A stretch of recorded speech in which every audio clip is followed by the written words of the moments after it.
இலங்கையை ஆட்சி செய்த கடைசி மன்னரான ஸ்ரீ விக்ரம ராஜசிங்க மன்னரினதும் மன்னர் பட்டத்து அரசினதும் பட்டத்து அரசியின் தம்பியின் வாரிசுகளும் அடுத்து ஏனைய மனைவிமார்களின் உறவுகளையும் அவர்களுடைய மதத்தையும் அவர்கள் தற்பொழுது இருக்கும் அந்த இனத்தையும் வம்சாவளியையும் பார்ப்போம். மன்னரும் பட்டத்து அரசியும் முஸ்லிம் இனத்தை சேர்ந்தவர்கள். தஞ்சாவூர் ராஜாவால் மன்னரை தத்தெடுக்கப்பட்டார். அவருடைய உற்ற நண்பரின் வாரிசை அவரும் அரச வாரிசு தான். தஞ்சாவூர் ராஜாவால் தத்தெடுக்கப்பட்டவர். 4ஆம் கலீஃபாவின் 15வது குடும்பத்தில் தான் ஸ்ரீ விக்ரம ராஜசிங்க மன்னர் பிறந்துள்ளார். பட்டத்து அரசி இந்திய வம்சாவளியை சேர்ந்தவர். அவர் அரச வம்சத்தை சேர்ந்தவர். இலங்கை ஆட்சி செய்த கடைசி மன்னரான ஸ்ரீ விக்ரம ராஜசிங்க மன்னர் ஆட்சியின் பிறகு 18 வயதில் முடிசூடி கொண்டார். பட்டத்து அரசியை இந்தியா தாய் நாட்டிலிருந்து திருமணம் செய்து இலங்கைக்கு வரவழைக்கப்பட்ட பட்டத்து அரசி மன்னருக்கு மொத்தம் 4 மனைவிமார்கள். பட்டத்து அரசி இஸ்லாமிய இனத்தை சேர்ந்தவர். மன்னருடைய ஏனைய 3 மனைவிமார்களும் தமிழ் இனத்தை சேர்ந்தவர்கள்.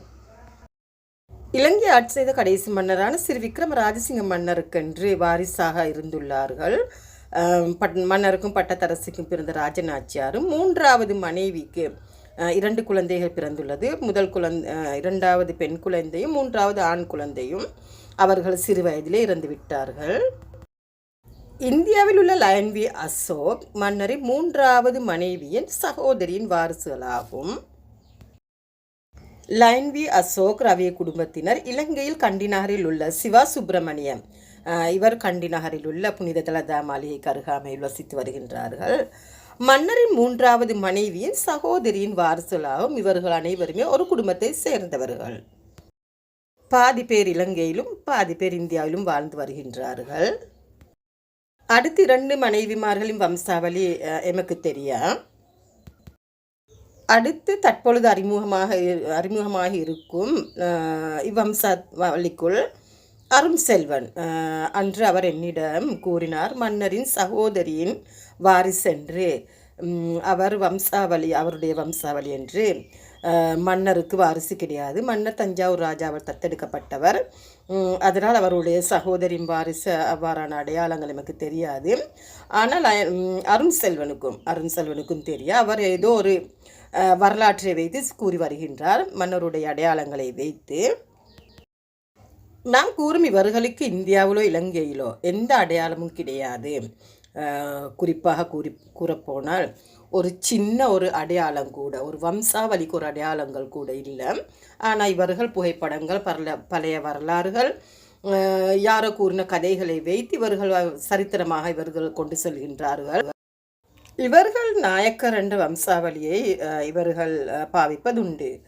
நாயக்கர் என்றால் நாயகன், தலைவன், ஒரு குறிப்பிட்ட ஒரு தலைவன் என்ற அடையாளமாகும். குருநாகல் நகரில் வசித்து வந்த மறைந்த பாடசாலை அதிபரும் ஊடகவியலாளரும் அகில இலங்கை சமாதான நீதிவானாக சேவையாற்றிய சுப்பிரமணிய ரமேஷ் இவர் பட்டத்து அரசியின் தம்பியின் வாரிசென்று இவர் என்னுடன் பல தடவை தொலைபேசியினூடாக கதைத்துள்ளார். நான் அவர்களிடத்துக்கு சென்றும் உள்ளேன். அவர்களுடைய கோவில்கள் கூட உள்ளன. பட்டத்து அரசி முஸ்லிம் இனத்தை சேர்ந்தவர். இவர் தமிழ் வம்சாவளி இன்று உள்ளார். இதற்கு காரணம் அன்று வம்சாவளியில் ஒருவர் ஐயர் இனத்தை சேர்ந்த ஒருவரை திருமணம் செய்துள்ளார்கள். அவர்களின் வம்சாவளி தான் இவர்களுடைய வம்சாவளி.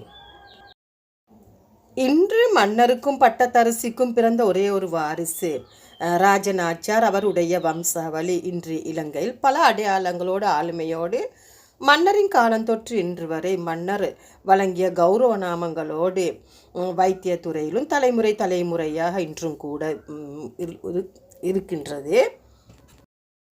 குருநாகல் நகரில் வசித்து வந்த ரமேஷ் சுப்பிரமணியம் மறைந்த முன்னாள் பாடசாலை அதிபர் ரமேஷ் சுப்பிரமணியம் அவர்களுடைய அடையாளங்கள் அரசு அங்கீகாரத்தோடு ஆளுமையோடு ஒரு ஊடகவியலாளர். நான் பல விடயங்களை அவர்களை அறிந்துள்ளேன். அவர் அரசு வம்சத்தை சேர்ந்தவர் என்ற அடையாளங்கள் பல இருந்துள்ளன. இவருக்கு ரமேஷ் சுப்பிரமணியம் அவருக்கு உலகில் வாழும் அரச வம்சாவளி வம்சத்தினரின் சிறப்புமிக்க ஒரு ஊடகவியலாளர் என்ற கௌரவ விருது கூட கிடைத்துள்ளது. அவர் எனக்கு அனுப்பி வைத்துள்ளார். புகைப்படங்கள் கூட அவருக்கு வழங்கி கௌரவிக்கப்பட்டிருந்தது. இலங்கை ஆட்சி செய்த கடைசி மன்னரான ஸ்ரீ விக்ரம ராஜசிங்க மன்னருக்கும் பட்டத்தரசிக்கும் பிறந்த ஒரே ஒரு வாரிசான ராஜநாச்சியார். ராஜநாச்சியாரின் 6வது வம்சவழியான ராஜ வைத்தியசேகர துவேகுட ரணசிக புத்தியான்சலாகே வைத்திய கௌர் அல்ஹாஜ் மிர்ஷாத் அவர்கள் 6வது வம்சவழி ஆவார். நான் தற்பொழுது 7வது தலைமுறையில் உள்ளேன். எனக்கு கனவின் மூலம் காட்டுவது உண்டு. ஆனால் இவைகள் எல்லாமே நான் இருக்கும் இடத்துக்கு என்னை தேடி அணிவரும். நான் அதை சென்று பார்க்கும் பொழுது அவைகள் அப்படியே உள்ளபடியாக அரசு அங்கீகாரத்தோடு ஆளுமையோடு அடையாளங்களோடு உள்ளன. தற்பொழுது 6வது வம்சவழியான ராஜ வைத்தியசேகர துவேகுட ரணசிங்க புத்தியான்சலாகி வைத்திய கௌர் அல்ஹாஜ் மிர்ஷாத் அவர்கள் தான் இருக்கும் இடத்தின் வரிப்பணத்தை புனித தலதா மாளிகைக்கு செலுத்தி வருகின்றார். மன்னரின் காலம் தொற்றின்று வரை தலைமுறையாக வைத்தியத்துறையில் ஈடுபடுவது யூனானிய வைத்தியத்துறையிலும் நவீன வைத்தியத்துறையிலும் இவர்கள் அரேபிய வைத்தியர். மன்னரின் ஆணைப்படி இலங்கைக்கு வரவழைக்கப்பட்ட ஒரு அரேபிய வைத்தியராகும். ஈரான் நாட்டு அரச வாரிசாகும். அடுத்து ஆன்மீக துறையில் ஈடுபடக்கூடியவர்கள். இவர்களுடைய அடக்கஸ்தலங்கள் கூட இன்றும் கூட இலங்கையில் கண்களால் பார்க்கக்கூடிய அளவுக்கு கராகுடி எட்டியாந்தொட்டையில் மஸ்ஜித் ஜும்மா பள்ளிவாசலில் உள்ளது. மன்னரின் மூத்த மகளான ராஜநாச்சியாருடைய அடக்கஸ்தலம் இந்தியாவில் உள்ள மன்னரை சிறை வைக்கப்பட்டிருந்த இடத்து திப்பு சுல்தான் மாளிகைக்கு அருகாமையில் உள்ளது.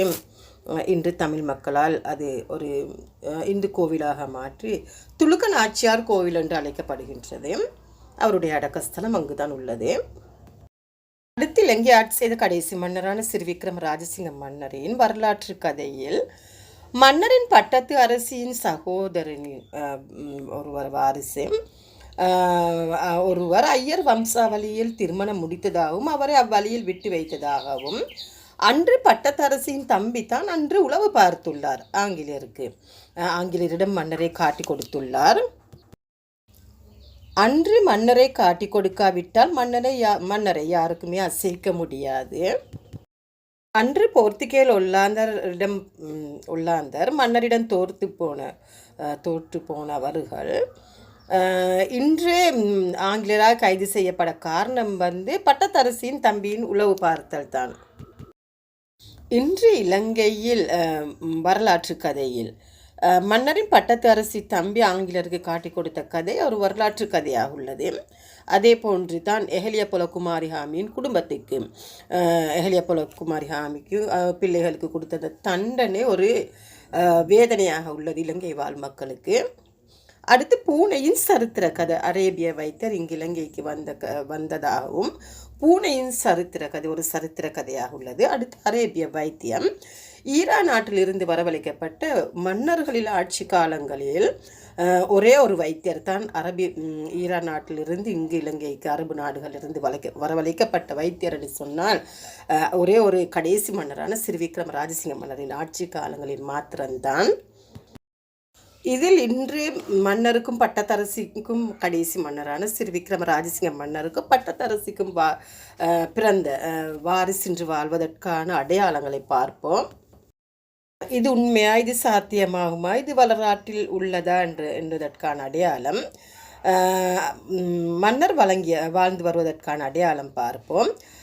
அடக்கஸ்தலங்கள், வம்சாவளி, மன்னர் வழங்கிய கௌரவநாம, அரேபிய வைத்தியம், ஈரான் நாட்டிலிருந்து மன்னரின் ஆணைப்படி இலங்கைக்கு வரவழைக்கப்பட்ட வைத்தியர், கண்டி நகரில் இடம்பெற்ற பூனையின் சரித்திர கதை, மன்னரின் காலம் தொற்றின்று வரை பல அடையாளங்களுடன் ஆளுமையுடன் வாழ்ந்து வருவது, இலங்கையில் தேசிய கொடி ஈரான் நாட்டிலிருந்து இலங்கைக்கு அனுப்பி வைக்கப்பட்ட ஒரு அன்பளிப்பு கொடியாகும்.